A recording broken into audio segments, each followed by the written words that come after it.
Thank you, everyone, for coming tonight. A special welcome to, I guess, those who are visiting from out of town or from, not regulars at Sharon. I'm really happy to have you here, and I'm really, really happy that Dr. Sharon Weiss-Greenberg is here at Sharon. Really happy. Definitely worth a round of applause.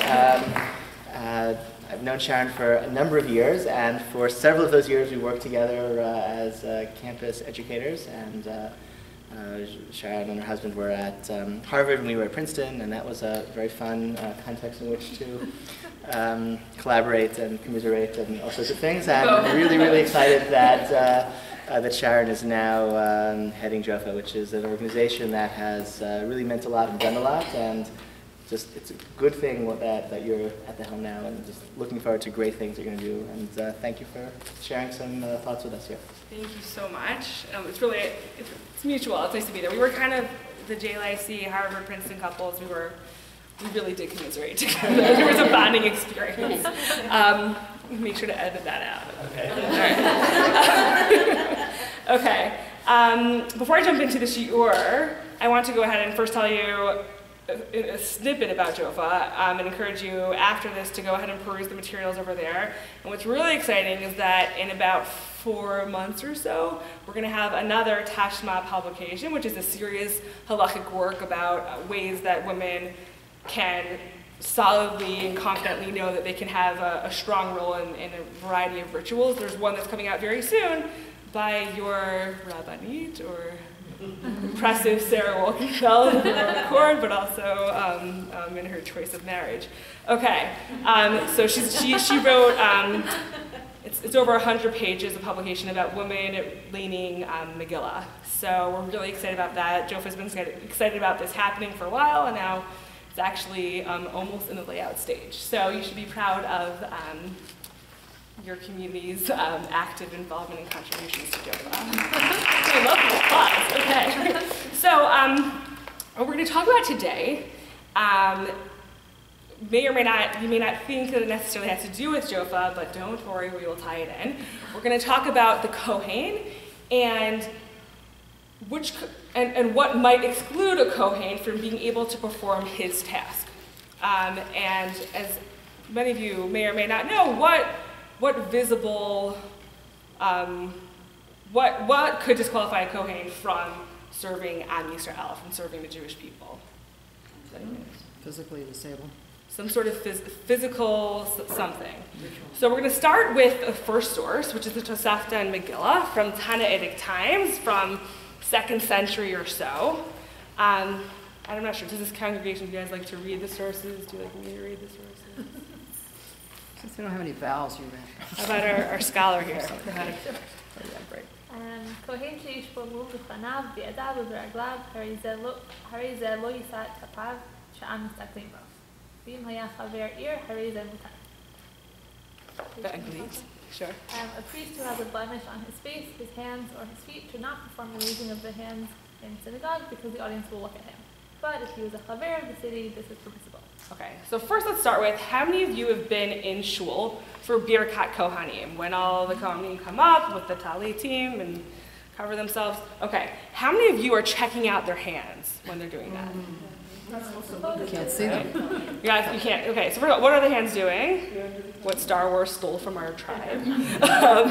But we don't look, right? And I think it's often a contest of who could look the most from by not looking. You have some people who go ahead and pull down a hat, some people who just look around, some people who turned all the way to the side, some people who turn backwards, and it's like everyone's trying to show how cognizant they are of the fact that they are not going to look at those hands, and I am a good Jew because I'm not looking at those hands. It's interesting because right here when we're looking at the Tosefta, back in the day, it seems that people were looking at the Kohanim, and which makes sense. If someone's going ahead and blessing you, you probably want to have, you teach your kids, look at me when I'm talking to you, have eye contact, be appreciative, So I think that's interesting, and we're going to see a little bit about why the minhag, the custom of not looking at the Kohen, develops over time.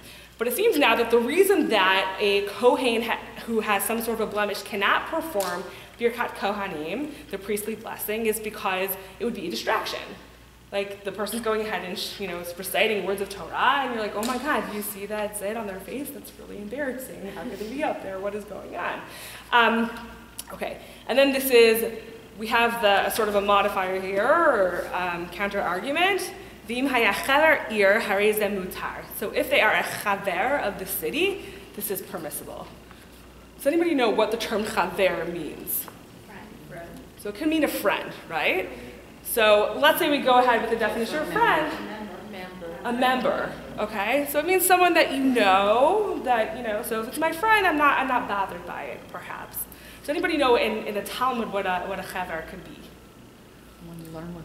So, somebody you learn so with. it's interesting, so like a chavruta, right? But that is what it means. Oftentimes there are situations in the Talmud where a chaver means someone who is learned, someone who is a Talmud chacham, someone who spends their day studying Torah. And if you read it that way, then perhaps a Kohen who has a blemish, but they've dedicated so much time to studying Torah, they're committed and passionate about Judaism, then they could go ahead and do Birkat Kohanim. So those are the two possibilities. Okay, source number 2. Does anyone want to read Hebrew or English, or Aramaic and English is good? I read English. All right. But it was taught that if he was a regular in his town, it is permissible. Rabbi Yossi said, this indicates that it is forbidden to look at the priests while they bless Israel. Rabbi Haggai remarked, they said not to look because of possible distraction, but I can look without being distracted. Okay, so what's interesting here is that we don't have the language of chaver, and we don't see it again in any of the other texts. Instead, we see this language of dash be'iro. Does anybody know what dash means? Think about Shabbat. You look like you know. Threshing, okay? So someone who is dash be'iro in his city, it's someone who's been thrashed in their city. We'll stick with the Hebrew, maybe. So the question is, like, what does that mean?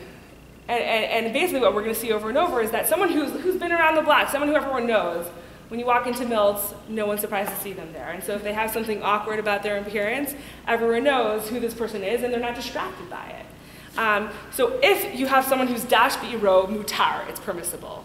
So all of a sudden, if there's a Kohen who is a member of ASBI, you see them every Shabbat, and then you're getting up to one of the holidays, that person could go up, even if they have some sort of blemish, and we'll get into, the expansive definition of what a blemish is, if everyone knows them, because it won't be a distraction. Because like I always know that they have this awkward, whatever it is, you're used to it. And we also see the beginning of this idea that of not looking at the Kohen in order to accommodate and be more inclusive of those who would not have been able to perform this mitzvah. Okay. Now we're going to look at the Mishnah Megillah, source number 3. Who would like to read? A priest who has blemishes on his hands should not perform the raising of the hands. Rabbi Yehuda says even when his hands are dyed, should not perform the raising of the hands because the audience will look at him. Okay. So what's interesting is whenever there's pretty much, this is a kind of a rule for most halachot, that there's a source in the Torah, and then you see more and more rabbinic sources that come out over time, and either the halachot that follow from the rabbis either make it more expansive, like more inclusive, or sort of the opposite. And what it seems like here is happening is we went from a blemish to all of a sudden, if you happen to work in the fashion industry, and your hands are dyed as a result of your making certain clothing, and all of a sudden now you're excluded from being able to perform Birkat Kohanim. And the question, and it's for the same reason as the other, that people will be distracted by your red hands, your blue hands, whatever outfit you were working on that day. So we sort of have this glimmer of hope that the rabbis would be more inclusive and include as many Kohanim as possible in this mitzvah and give them that honor of doing Birkat Kohanim. And then all of a sudden, we're going to see the opposite happening, especially here in this piece from the Gemara. It was taught, the blemishes which were mentioned are those on the face, hand, and feet.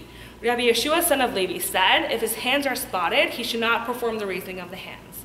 It has been taught similarly, if his hands are spotted, he should not perform the raising of the hands. If they are curved inwards or bent sideways, he should not lift up his hands. So now it's just not if you have a blemish. It's also that if you have any sort of, that you were born in a way where your arm is not straight, where it's bent sideways, whatever it is, we're making the possibility of a Kohen being excluded more and more likely with the first paragraph. Rabbi Yassi said, a priest from Haifa or Beit Sha'an should not perform the raising of the hands. It has been taught to the same effect. We do not allow to pass before the ark either the men from Beit Sha'an or from Haifa or from Tibonim because they pronounce Aleph as Ayin and Ayin as Aleph. Does everyone know what that, does anyone explain what that means? Yes? Wouldn't that distort the meaning of the words? It could certainly distort the meaning of the words, but what are they talking about? What's the difference between an Ayin and an Aleph in pronouncing them? Guttural. Guttural, right. So most of us don't abide by these, delineations. Most of us pronounce them the same. I had an awesome Yemenite teacher, and he said, I'm doing you such a mitzvah, Sharon. He said, because I make sure that you spell everything perfectly, because I go ahead and I pronounce all the words correctly. He's like, it's an ayin, not an ayin. So most of us don't do that, but here you see a little flack against the people from this community that they don't know how to pronounce words correctly. If you can't pronounce the brachot correctly, you can't get up there on the bima and do Birkat Kohanim, which, I think there's a little bit of, it's interesting to see the back and forth between the rabbis and the Talmud. So this is, I think, an example of that. Said Rabbi Chia to Rabbi Shimon, son of Rabbi, if you were a Levite, you would not be qualified to chant because your voice is thick. What does that mean? All right, so we'll keep going, then we'll discuss more. He went and told his father, who said to him, go and say to him, when you come to the verse, and I will wait, v'chikiti, for the Lord, will you not be a reviler and a blasphemer? Okay, so let's try to, before we get into what a thick voice is, why this pasuk? Why these words? Why would he have said, go back and share these words with this individual? Does it sound like v'chikiti, something, and I'll hate God? Right? He's making fun of the person who told him this, of his accent. Right.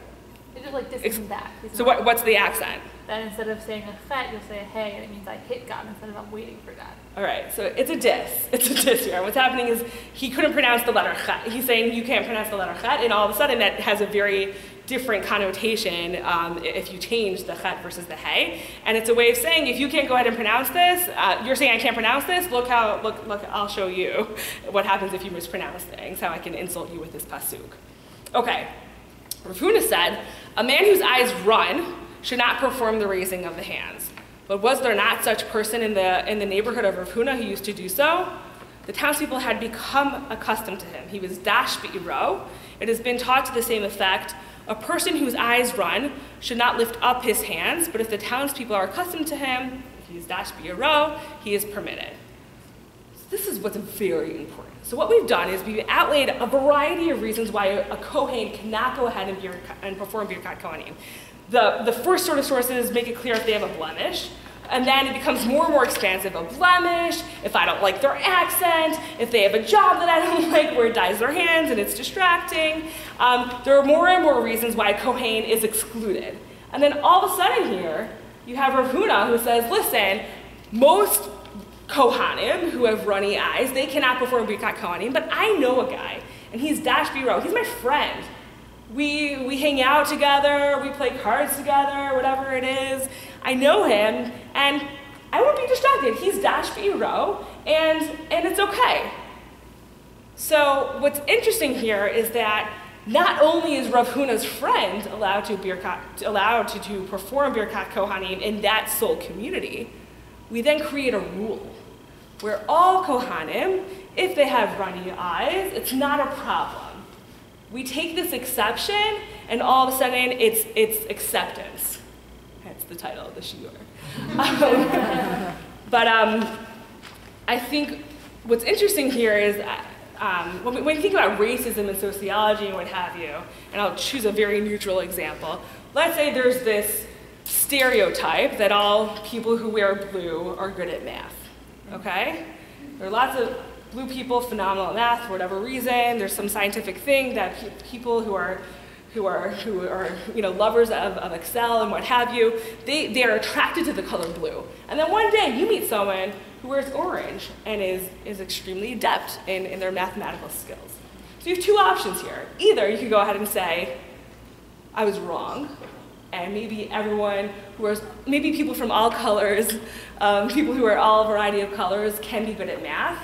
Or you could say, this is one exceptional person, and wow, they were orange, but they could do math. That's an impressive thing. And obviously I'm doing the neutral that's kind of the reason I think for using this text for me. There are some people who, when they hear the word feminist, when they hear the word woman even though, we're half the population, it's scary to them.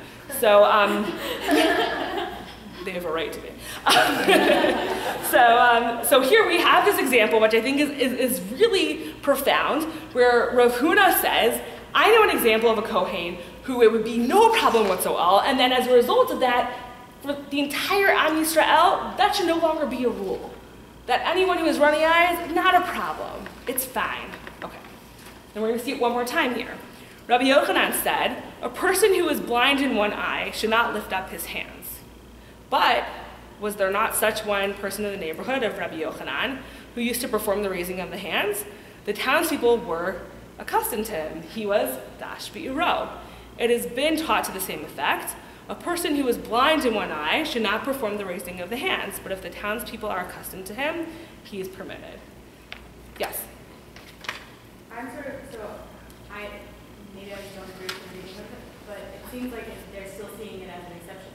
Like, this isn't a blanket rule, it only applies in this town where this guy is friends with people. So in Rabbi Yochanan's community, certainly, but then we go ahead and see that in any town, if this guy is not a visitor, if they know who he is, if they know what sort of blemish or whatever it is, if they know that the person's blind, if he's dash b'ro, it's fine. Right, but only if he's dash b'ro. Okay, if he's dash b'ro, fair.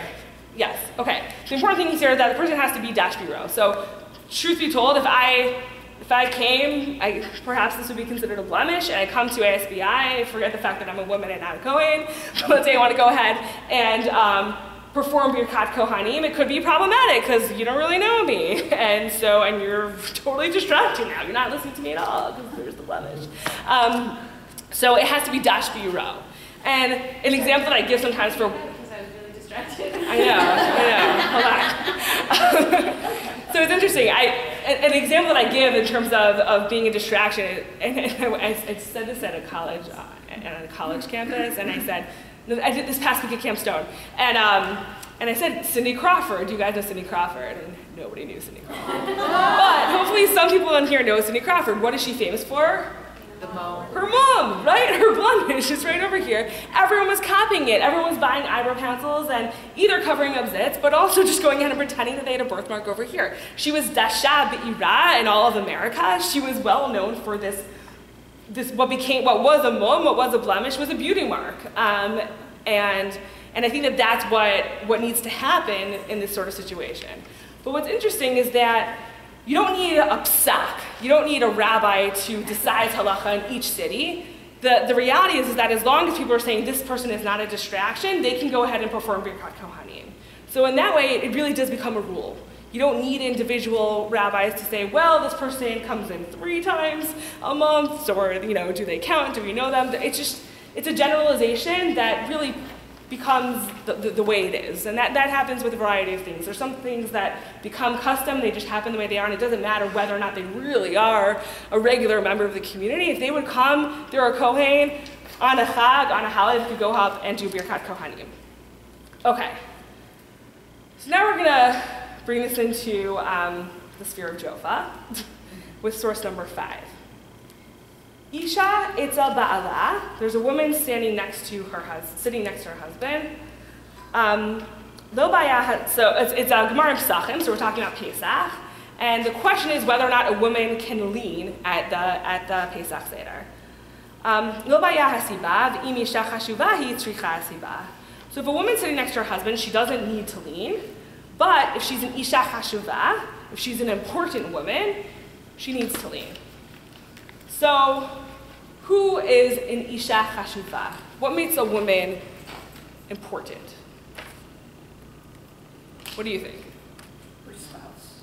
Her spouse. Status from her spouse. Okay, so your husband's the Lord, or Dutch, you're the Duchess. It's a way of rising social status, so you become a chashuva. What's another way to become an isha chashuva? Level of learning.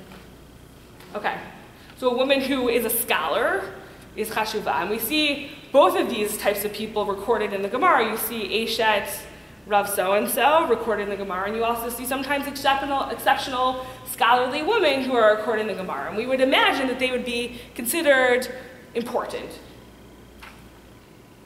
How else could someone be considered important, perhaps?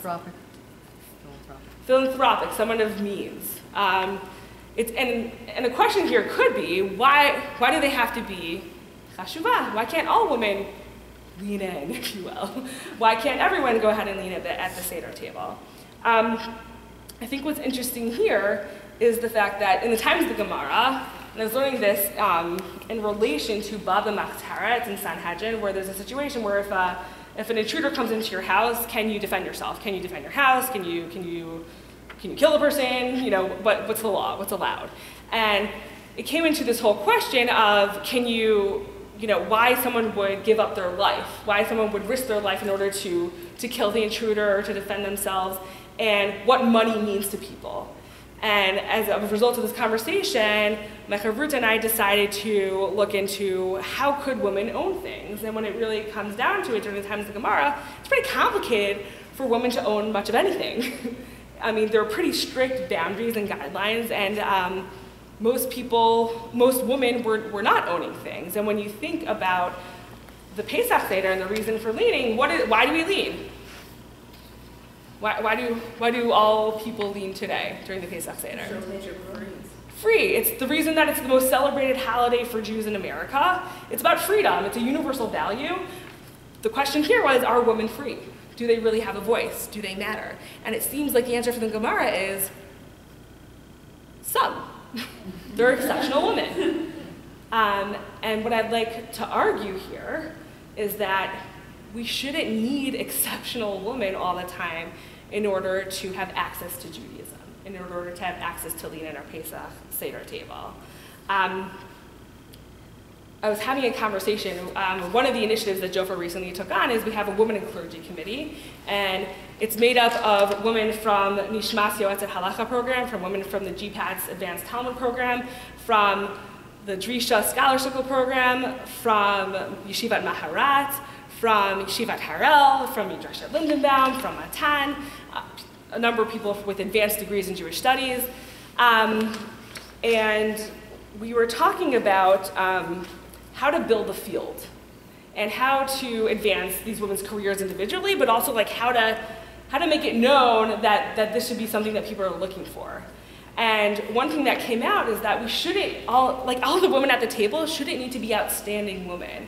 And when we were talking about titles, and this was I worked for Yeshivat Maharat for a bit, there were some people who were saying we don't need titles, they're not necessary, and I'll out her. One of the people who was saying, Devorah Zlotchauer was a pretty exceptional woman, a major scholar. People know her work. One of her works is outside. It's a JOFA publication. And I said, Devorah Zlotchauer, you're Devorah Zlotchauer. Like, not everyone could be a Devorah Zlotchauer. Not everyone could be a genius. And not everyone can make their names for themselves in that way. I think that there's something to that really inspires me from this Gemara. And I've shared this a number of times since it really made me think of Belda Lindenbaum Zichrona Livracha in a number of ways, because she was an Isha Chashuvah. She was a woman who had access to Torah, who could have leaned in any direction that she wanted, whether or not people wanted her to. She did what she thought was right and true, but that wasn't enough for her. She wanted all women to have access to Torah. She wanted all women to go ahead and have access to Jewish ritual and to engage in Judaism. But I think what I would argue for is that the same way with the Kohanim, we went ahead and we saw someone's dash be'iro, they're accepted.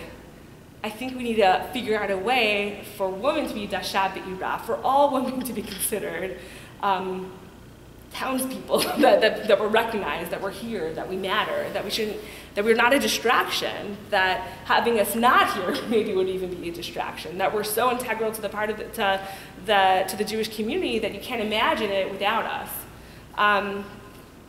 But I wanted to go ahead and read source number 6. Many of you are probably familiar with Sheryl Sandberg. She wrote Lean In. Some people loved it, some people hated it. And as a result, there are lean-in circles, we have our website, there are many things that have come about. I think people are more aware of mentoring and finding a way to rise up the ladder, to make sure that you have a seat at the table and to have a voice at the table. But there was some pushback, and I'm going to read one of those pieces of pushback. Recline, don't lean in, Why I Hate Sheryl Sandberg, by Rosa Brooks for the Washington Post. It's also, and obviously I cut out parts of this because, I'm considerate. It's also nothing personal. I'm sure Sheryl Sandberg is a delightful person, and I'd love her too. If I knew her and she bought me a lunch at a fancy restaurant, in fact, she and I probably have some friends in common. We were college classmates, though I don't remember if we ever met. Did we know Sheryl Sandberg? I asked my friend Suzanne, who was also in my college class. She gave me a funny look. Well, I knew her. Don't you know if you knew her? I can't remember. If you knew her, you would remember, said Suzanne. She was one of those people you would definitely remember. I used to go to an aerobics class she taught. That explained it. Some college students, like my friend Suzanne, take aerobics classes. Some college students, like Sheryl Sandberg, teach aerobics classes. Other college students, like myself, lie around the dorm reading novels. Sheryl Sandberg was already busy leaning in. I was busy leaning back on my sofa with a good book and a nice cup of cocoa. Then I read Lean In and realized that I was self-sabotaging slacker. I resolved to do better. Just as Sandberg promised, the rewards of leaning in quickly became evident. My confident, assertive, yet non-threatening feminine charm helped me rapidly expand both my business and social networks. When I dropped the kids off at school, other mommies gazed upon me with approval. Older colleagues took me aside to tell me I was an up-and-comer and offer me plum assignments. Younger colleagues asked me to mentor them and join their lean-in circles. Speaking engagements flowed my way, and rich people asked if they could buy me lunch. With my confident yet charmingly self-deprecating smile, I accepted all offers and invitations. Soon, the rewards of leaning in doubled. Then they quadrupled. Then they began to increase exponentially. I leaned in some more. I ate protein bars and made important phone calls during my morning commute. I stopped reading novels so I could write more articles and memos to make more handicrafts to contribute to the school auction. I put in extra hours at work. When I came home, I did radio interviews over Skype from my living room while supervising the children's math homework. And I realized that I hated Sheryl Sandberg. Ladies, if we want to rule the world or even just gain an equitable share of leadership positions, we need to stop leaning in. It's killing us. We need to fight for our right to lean back and put our feet up. We need to fight for our right to lean out, and we need to do it together, girls. If we're going to fight the culture of workplace ubiquity and the parallel and equal pernicious culture of intensive parenting, we need to do it together. And we need to bring our husbands and boyfriends and male colleagues along too. They need to lean out in solidarity for their own sake as well as ours. Women of the world, recline. So it's a good piece, and it goes with the whole Pesach Seder leaning, right? Okay. Hope you appreciate that. But basically, I'm making an argument that it couldn't be more clear that Kohanim were excluded, and then all of a sudden we have this way of including all Kohanim if they are dash b'iro, and it's time to do that for women.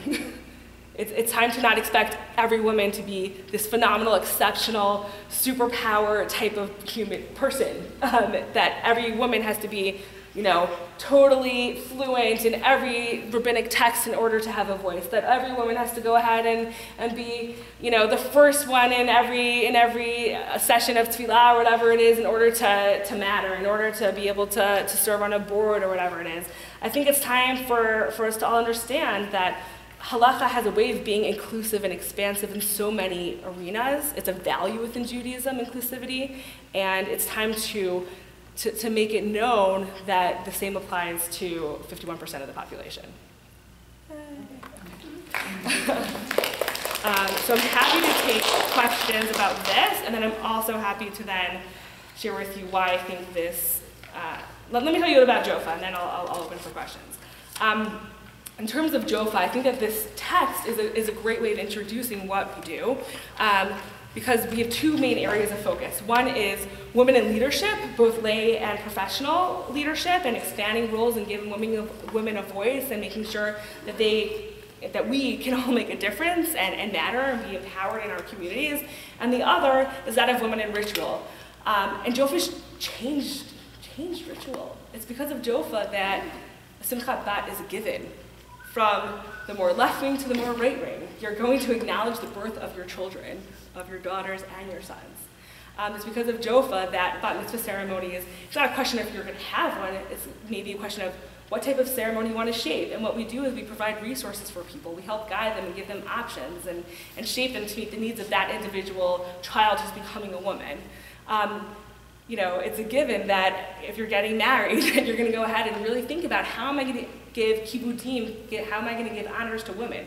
How am I going to honor people who've been my friends or my relatives for decades, who I care about just as much as my male friends and male relatives. It's about making sure that if it speaks to a woman to hold a Sefer Torah and to pass it around on the woman's side, that there's strong halachic grounding for that it should happen. There's also another focus, which I hear that Lakeview is a major fan of our podcast, I hope. We've noticed through a variety of different training programs that we've had that sex in the Orthodox community has not properly been discussed, that the content is not known widely, that it's being taught and spoken about in a very unhealthy way, if at all. And as a result of that, we decided that although we have a Chatan Kala teacher training where we train teachers who teach brides and grooms, we want more people to know about it from the left-wing community to the right-wing community. And we started a podcast that for some time has been the #1 Jewish podcast, and it's reaching Haredi elements as well as centrist and left-wing and non-Jewish elements. People are really don't have access to this information. You can listen to it in a tznuah way, in a modest, whatever, private sort of way, in your home, on the way to work, no one will really know. And you can ask those anonymous questions. And we really think that it's changing marriages. And we think that because people are telling us that. People are telling us that I've been married for 10 years, and I've been fighting with my husband for 10 years, and we've been having guilt on our shoulders because we never knew this. We never studied the halacha. We were just told how many days to count in order to go to a mikvah. We were never taught that this was okay, and not only was it okay, but this is what is a strong component of a healthy relationship and marriage. So those are some of the program areas that we're working on, but we have many resources. We have some of the publications that you see outside. We have a Jofa journal that comes out every other year. If you are contributing to Jofa financially, you'll get it hot off the press. We wait a little longer to put it online because we want to respect and thank those people who are financially supporting Jofa. We have a Tashma publication. There are 3 that are out there, and there are 3 that we're really excited are coming out in the fall. One of them from Sarah Wokenfeld, the other from Rabbi Rachel Berkovitz, and the other from Dr. I'm not sure of all of her titles. She has a slew of titles, Jenny Rosenfeld, who's studying to be a halachic judge under Rabbi Riskin. We have our social media, we post things every day. And I think that's an exciting way from no matter where you are in the world to make sure that you're up to date with Shabbos table conversation about Jofa-like content, which is always exciting. We reach about 40,000 people a week. We have a blog through My Jewish Learning. I encourage you to write for the blog. If there's something that bothers you, or something that inspires you, that's somehow Jofa related to the way that you practice or would like to practice Judaism, if you're thinking about it, your ideas will help shape the way that other people are thinking about it. So I would encourage you to read what others are writing and to share those ideas. That our blog reaches 130,000 people in any given year. We also have monthly webinars. We also have blogcasts. We also have just rich online resources and materials on our website. So I encourage you to really explore, learn, be empowered, advocate. You have a great rabbi, so that comes in handy too. So some of our materials may not be necessary because you're already a little bit ahead of the game with many other places. But I had 2 major goals when I started Jofa about a year ago. One was to expand the tent, to open the umbrella, to be as inclusive as possible, to reach out to the right and the left. We now have relationships with the Crown Heights Chabad community. They now know about the halachic prenup. They didn't know about it before. They just had their first rally. We taught them how to do a rally, which is very exciting. They're asking us questions about oral sex, about everything, like what is allowed and what isn't at all. So that's pretty exciting, I think, that we're really changing their lives in that way as well.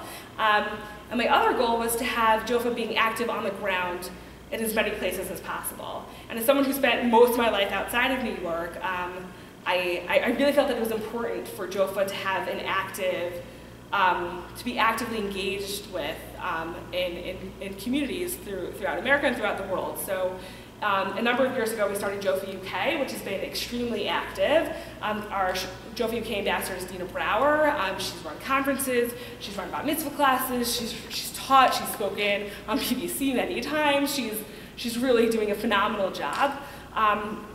And I decided I wanted to start hitting up different cities in America. And the two cities that I wanted to start with for a variety of reasons was Chicago and Cleveland. And right now, Kayla Abraham has boldly set up to be the Chicago ambassador, but we're looking for people to serve on a board with two main goals. One is to take what's going on in Lakeview and let West Rogers Park and Skokie and Northbrook and other communities learn from you and possibly be able to implement some changes based on what's going on here.